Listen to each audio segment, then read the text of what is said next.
ತಮಿಳುನಾಡಿನಲ್ಲಿ ತಮಿಳುನಾಡು ರಾಜಧಾನಿ ಚೆನ್ನೈನ ಮನೋರು ಪಾರ್ಕ್ನಲ್ಲಿ ನಿರೀಕ್ಷೆಯಂತೆ ದಳಪತಿ ವಿಜಯ್ ಅವರ ಹೆಸರು ಜೋಸೆಫ್ ವಿಜಯ್ ಚಂದ್ರಶೇಖರ್ ಅಂತ ಇವತ್ತು ಮುಖ್ಯಮಂತ್ರಿಯಾಗಿ ಪ್ರಮಾಣವಚನ ಸ್ವೀಕರಿಸಿದ್ದಾರೆ. TVK ಪಕ್ಷದ ನಾಯಕರು. ಈಗ ಅವರು ಕಾಂಗ್ರೆಸ್ 5 ಸಂಸದರು 5 ಶಾಸಕರು ತಲಾ 2 ಶಾಸಕರು ಹಾಗೂ ಮುಸ್ಲಿಮ್ಗೆ 2 ಶಾಸಕರು ಕೊನೆಯದಕ್ಕೆ CVK ಪಕ್ಷದ 2 ಒಟ್ಟು 120 ಶಾಸಕರ ಬಲದೊಂದಿಗೆ ಅವರು ಪ್ರಮಾಣವಚನ ಸ್ವೀಕರಿಸಿದ್ದಾರೆ. 134ರಲ್ಲಿ 121 118 ಮ್ಯಾಜಿಕ್ ನಂಬರು ಸ್ವೀಕರಿಸಿ ಅವರು ಯಾವುದೇ ಏನಪ್ಪ ಅಂದರೆ ರಾಹುಲ್ ಗಾಂಧಿ ಇದ್ದರು. ಪ್ರಮಾಣ ಸ್ವೀಕಾರ ರಾಹುಲ್ ಗಾಂಧಿ ಪಕ್ಕದಲ್ಲೇ ಇದ್ದರು. ಏನು ಇಂಡಿಕೇಶನ್ ಅಂದರೆ ಭಾಳ ಅಭಿಮಾನಿಗಳು ಭಾಳಷ್ಟು ಇಂಥ ಏನಪ್ಪ ಅಂದರೆ ಅವ್ರು ಯಾವುದೇ ಒಂದು ಧರ್ಮಕ್ಕೆ ಸೇರೋಂಥ ಇಚ್ಛೆ ಪಡಲ್ಲ ಅವರು. ಈಗೇನಪ್ಪ ಅಂದರೆ ಅವ್ರನ್ನ ಹಿಂಗೆ ಅವರು ನೋಡಿ ಅಧಿಕಾರಕ್ಕೆ ಬರೋ ಕಾರಣ ಅಂದರೆ ಸಾಕಷ್ಟು ಗ್ಯಾರಂಟಿ ಯೋಜನೆಗಳು. ಪ್ರತಿ ಕುಟುಂಬದ ಯಜಮಾನಿಗೂ ತಿಂಗಳಿಗೆ 2 ಸಾವಿರ ಕೊಡಬೇಕು. ಅದು ಸವಾಲು.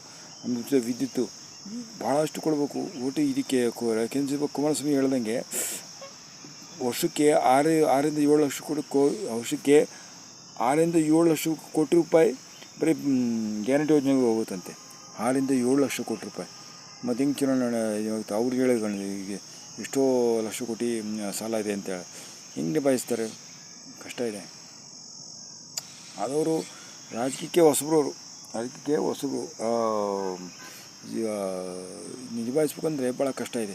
ಇದು ಮಿತ್ರ ಪಕ್ಷಗಳು ಇವ್ರನ್ನೆಲ್ಲ ನಿಭಾಯಿಸ್ಬೇಕಲ್ಲ. ಮಿತ್ರ ಪಕ್ಷ ಡಿಮ್ಯಾಂಡು ಇಂಥ ಕತ್ತಬೇಕು ಅಂಥ ಕತ್ತಬೇಕು ಅಂತ ಹೇಳ್ತಾರೆ. ಅವ್ರು ಭ್ರಷ್ಟಾಚಾರ ನಡೆಸಬಾರ್ದು. ಭಾಳ ಕಷ್ಟ ಇದೆ. ಅವ್ರಿಗೆ ರಾಜಕೀಯ ಅನುಭವಿ ಒಂದು ಹಿಂಗೆ ಆರ್ಥಿಕ ಶಕ್ತಿ ನಿಭಾಯಿಸ್ತಾರೋ ಗೊತ್ತಿಲ್ಲ. ಆರ್ಥಿಕ ಸಮಸ್ಯೆ ಕಷ್ಟ ಇದೆ. ತಮಿಳುನಾಡು ರಾಜಕೀಯ ನಡೆಸೋದು ಅಷ್ಟು ಕಷ್ಟ ಇದೆ. ಗ್ಯಾರಂಟಿ ಯೋಜನೆಗಳನ್ನ ನಿಭಾಯಿಸೋದು ತುಂಬ ಕಷ್ಟ ಇದೆ. ಆಮೇಲೆ ಈ ಕಡೆ ಚಿತ್ರದುರ್ಗ ಜಿಲ್ಲೆ ಸಚಿವ D. ಸುಧಾಕರ್ ಅವರು ಶ್ವಾಸಕೋಶ ಸೋಂಕಿನ ಸತ್ತೋಗಿದ್ದಾರೆ. ಇದರ ಸಲುವಾಗಿ 3 ದಿನ ಶೋಕಾಚರಣೆ. ಸೋಮವಾರ ಎಲ್ಲ ಸರ್ಕಾರಿ ಶಾಲಾ ಕಾಲೇಜು ರಜೆ ಕೊಟ್ಟಿದ್ದಾರೆ ಚಿತ್ರದುರ್ಗ ಜಿಲ್ಲೆಯಲ್ಲಿ. 3 ದಿನ ಶೋಕಾಚರಣೆ 3 ದಿನ ಅಂತ.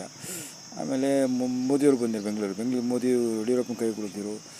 ಎಷ್ಟು ಜನ ಇರುತ್ತೆ ಅಂತ ಸರ್ಕಾರ ಗೊತ್ತಿಲ್ಲ. ಕಾಂಗ್ರೆಸ್ ಸರ್ಕಾರ ಅಂತ ಲೇವಡಿ ಮಾಡಿದ್ದಾರೆ. ಆಮೇಲೆ ರಾಜ್ಯಾದ್ಯಂತ ಮಳೆ ಇನ್ನು ಗುಡುಗು ಮಳೆ. ಬೆಂಗಳೂರು ಗ್ರಾಮಾಂತರ, ರಾಮನಗರ, ಕೊಡಗು, ಮೈಸೂರು, ಹಾಸನ, ಶಿವಮೊಗ್ಗ, ಚಿಕ್ಕಮಗಳೂರು, ದಕ್ಷಿಣ ಕನ್ನಡ ಜಿಲ್ಲೆಯಿಂದ ಸೇರಿದಂತೆ ಎಲ್ಲ ಕಡೆ ಉತ್ತರ ಕನ್ನಡ ಸೇರಿದಂತೆ ಎಲ್ಲ ಭಾರಿ ಗುಡುಗು ಮಳೆ ಬರುತ್ತೆ. ಹುಷಾರಾಗಿರ್ಬೇಕಂತೆ ಹವಾಮಾನ ಕೇಳಿದೆ.